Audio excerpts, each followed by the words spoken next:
Good to have you guys here.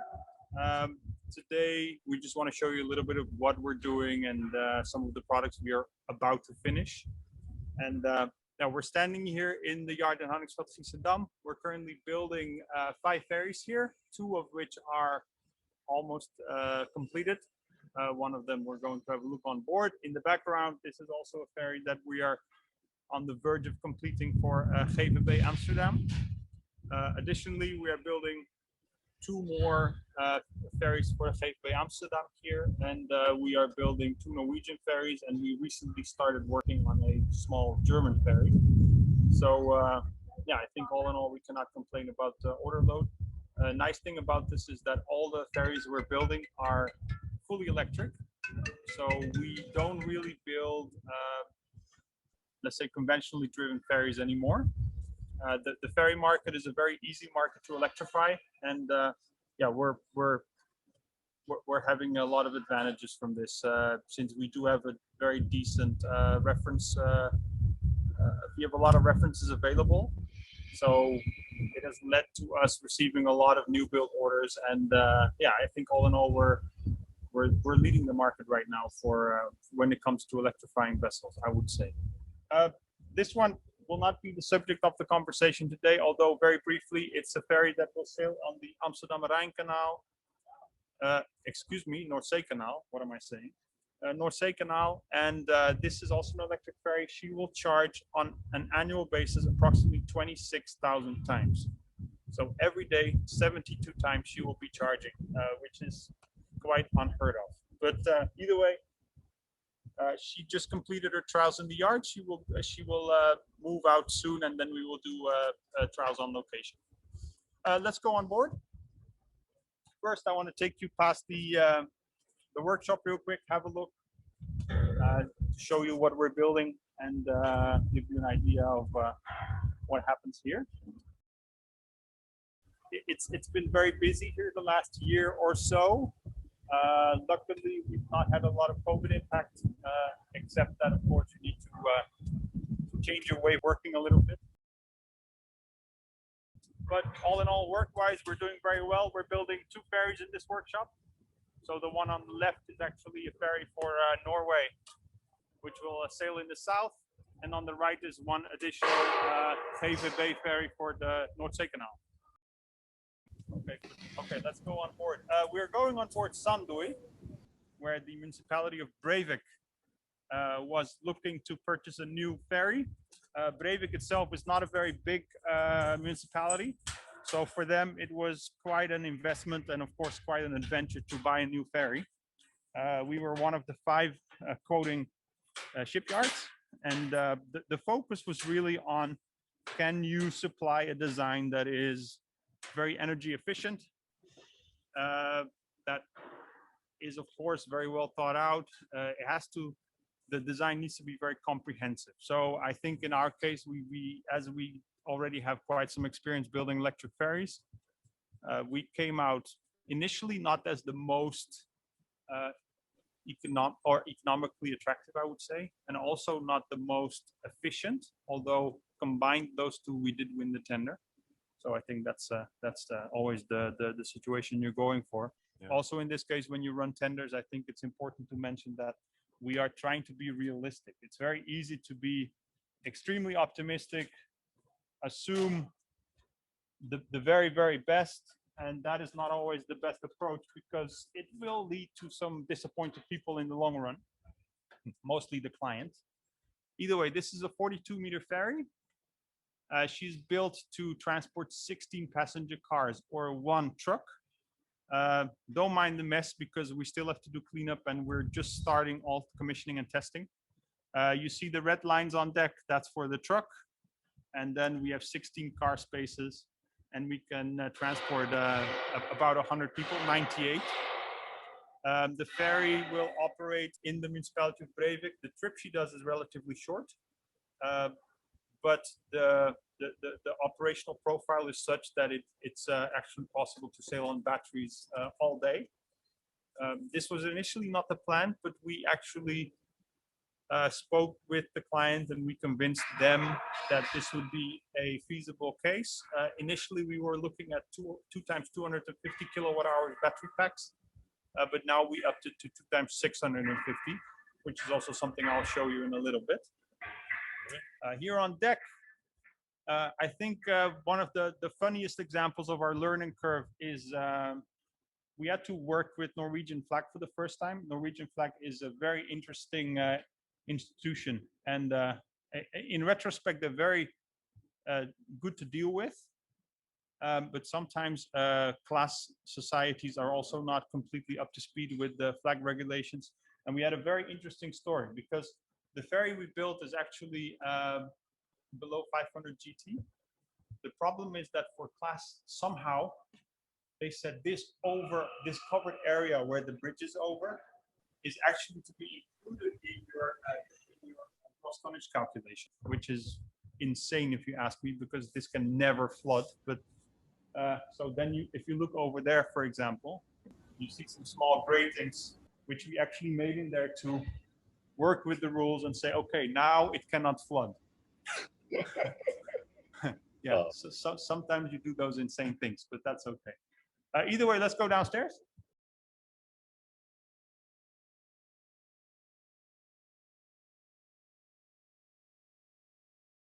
So far, so good. So we're here in the thruster room. There's one thruster room in the front, one in the aft. Here you see the electric motor, which is driven either by batteries or in an emergency case, we can run it by generator, although that's never the intention, but we could do it.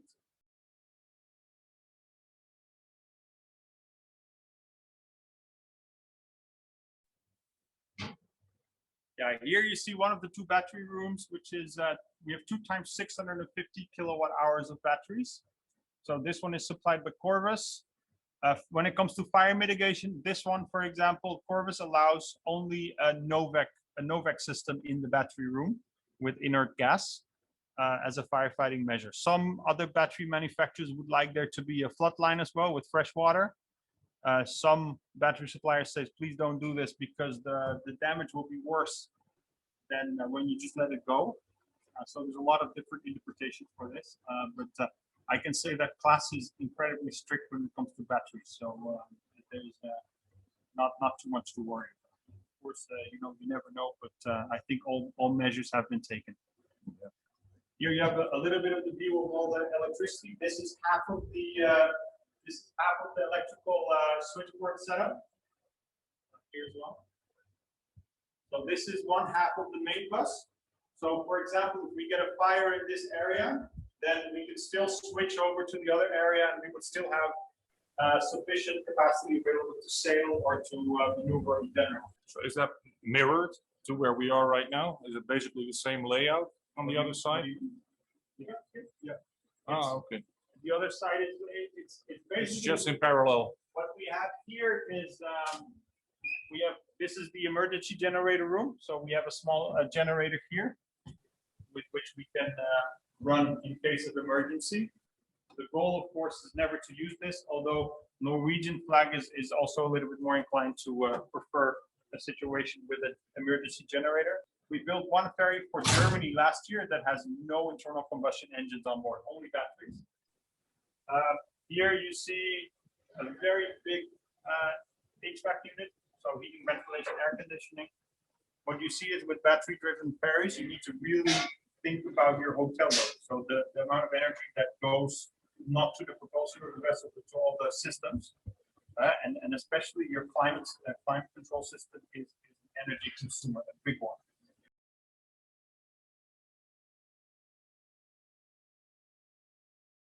So basically what happens if we come in port for the night, here's 2 plugs, we connected, we can charge with 600 kilowatts. So it will take 2 hours to charge. So even in case, let's say there will be, if they start implementing a break in the operating schedule in the afternoon, they can still recharge and keep the batteries more balanced in their discharge. Yeah, here most things are still covered. We're testing some systems here, as you can see, but this is the passenger area. Although the trip is only a few minutes, it's about 5 to 10 minutes between the islands. There still is a passenger seating area, which I think will not be used as much as we hope, but still, yeah, it has to be there.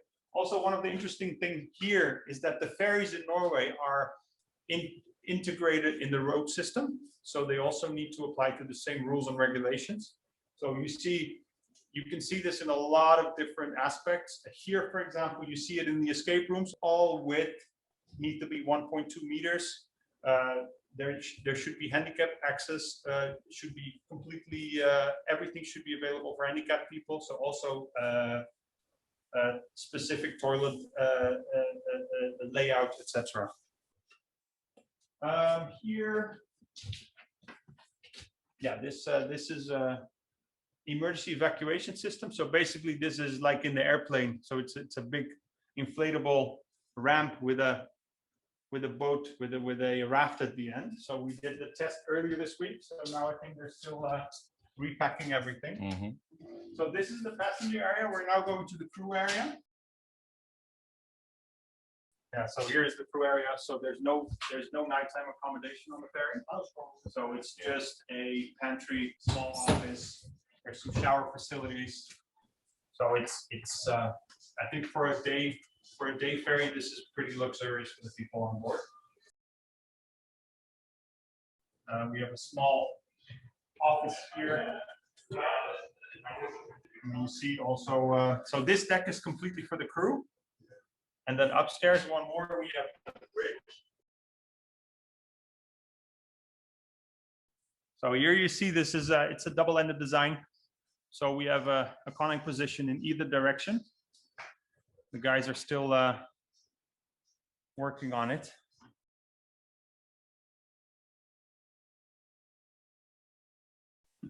We have a slightly integrated bridge system, so the captain can actually be in the seat, and he has quite some controls from here already. We've decided to also integrate some screens lower for optimal view. You can also look at the CCTV camera system and the radar. You see here that that in the design we spend a lot of effort to make visibility as high as possible. So you see very big windows, 360 view all around.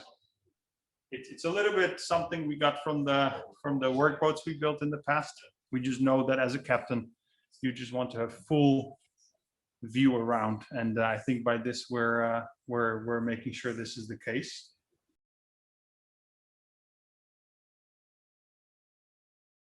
But we expect that this ferry we will deliver it in the next month or so, and then she will go to Norway. So now in the next few weeks we will do some trials.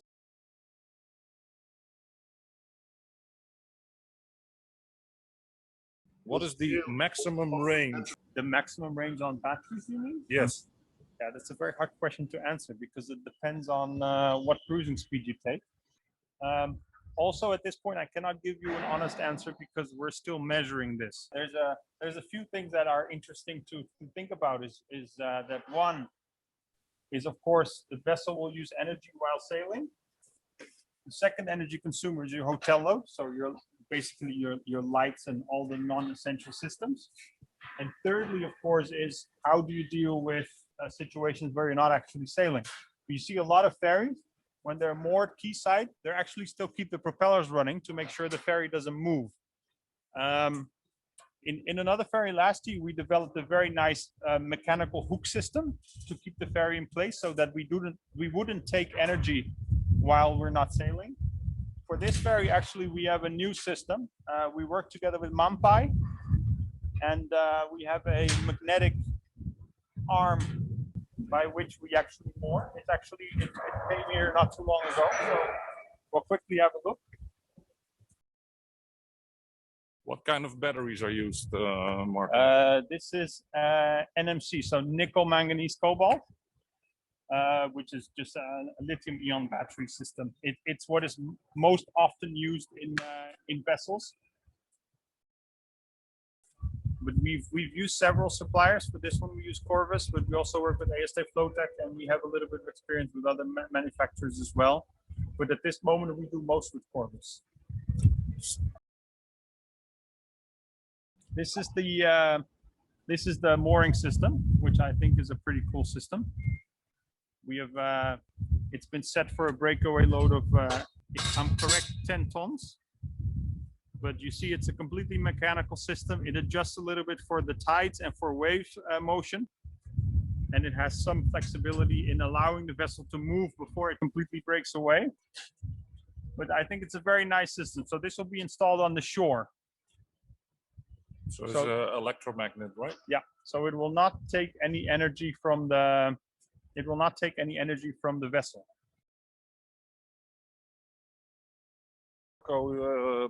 Someone extended their compliments for the way everything looks.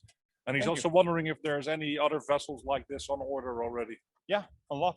We have, at this moment, we are building for Norway 4 ferries, which are all electric. For the Netherlands, we're building 5. And for Germany, we're also building 3. All right. So we actually do not build any conventional ferries anymore. Yeah, it's been quite a switch in the last few years. Yeah, but you found quite a niche. Yeah, it's a very nice niche, and I think for the short distance in which they operate, I think battery propulsion is a very good solution. We're also looking at the hydrogen fuel cell technology, but this is for vessels that have a medium to long sailing distance range. Right. Yeah, so this is the deck of the ferry for the North Sea Canal. Perfect. Yeah. So what is the capacity for this one? Is it I see This- 400 people? Yeah, this one is 400 people and about 30 cars.